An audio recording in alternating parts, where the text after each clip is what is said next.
Welcome back to Switch 2 Week, Episode 6.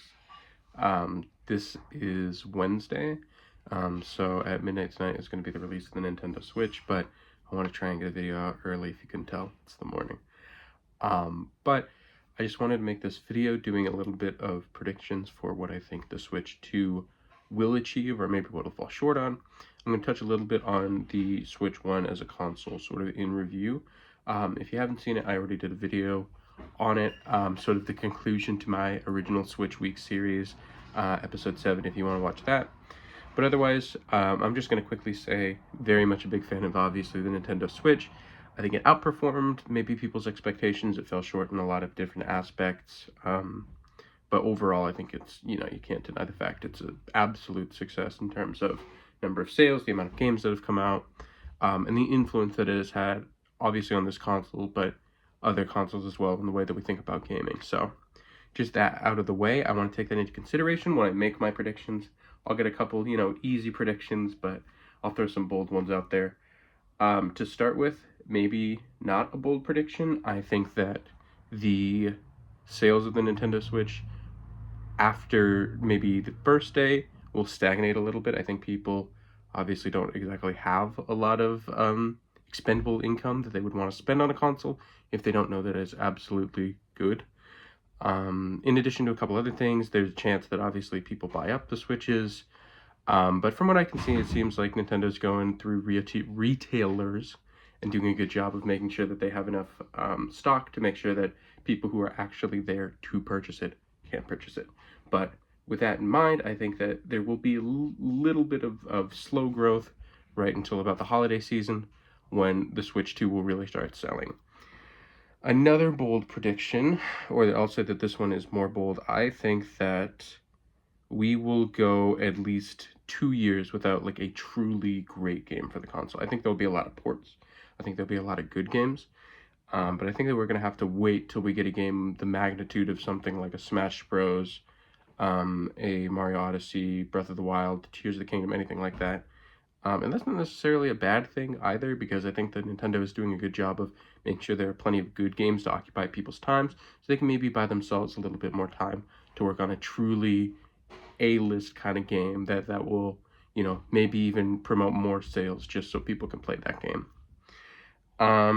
Maybe a more basic or simple prediction that I would have is just that the Switch 2 will meet the expectations. I think that maybe it won't sell as well initially, but I think that it is already proven on a technical level that it is a far better console than the Switch in terms of actual power behind it.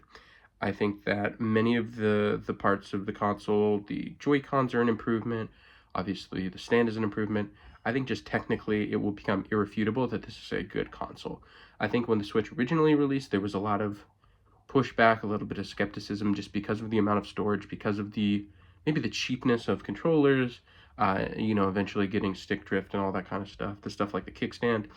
But I think that when you look at it now, it will be absolutely technically sound, to where you'll see very few critiques, if any, on the actual console itself. Not necessarily the games, but on a technical aspect, the storage, the graphics, the design. It just feels like a much nicer, neater console. Sorry for the slurring. It is very early in the morning, but I want to make sure I could get out the video, so bear with me.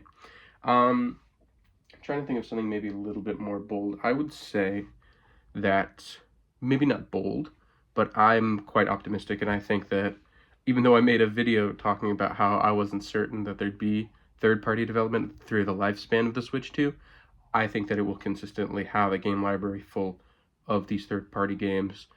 And the fact that Elden Ring the studio behind Elden Ring is developing a game solely for the Nintendo Switch, I think that bodes well. I think that Switch will have to, if we look to the Switch existing, for 7 to 8 years, if you consider that for this console, it'll probably have a comparable lifetime. And I think for at least 5 years, I think it's realistic to expect significant development of third-party games, not just on the Switch, but, maybe even exclusives as well, like we're seeing for that Elden Ring Studios game on the Switch.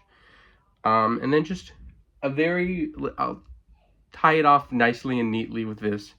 I think that the Switch 2 will be a success.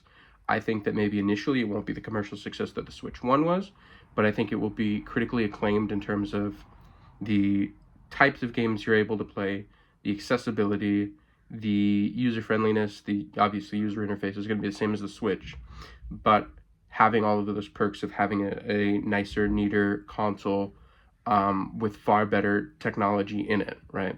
So I think, again, while it might stagnate a little bit initially with sales, and again, I could be proven wrong with that, I strongly believe that this console, from everything that I've seen, will absolutely, meet the mark and exceed that in terms of what people's expectations might be. So that's been all of my initial predictions.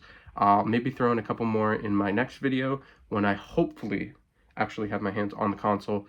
That will be tonight, so wish me luck, or wish the past me luck if you're seeing this later. But I'll make sure, even if I don't get the console, to release the final episode of Switch 2 Week. Thank you so much for watching, and hopefully I'll see you in the next video. Peace.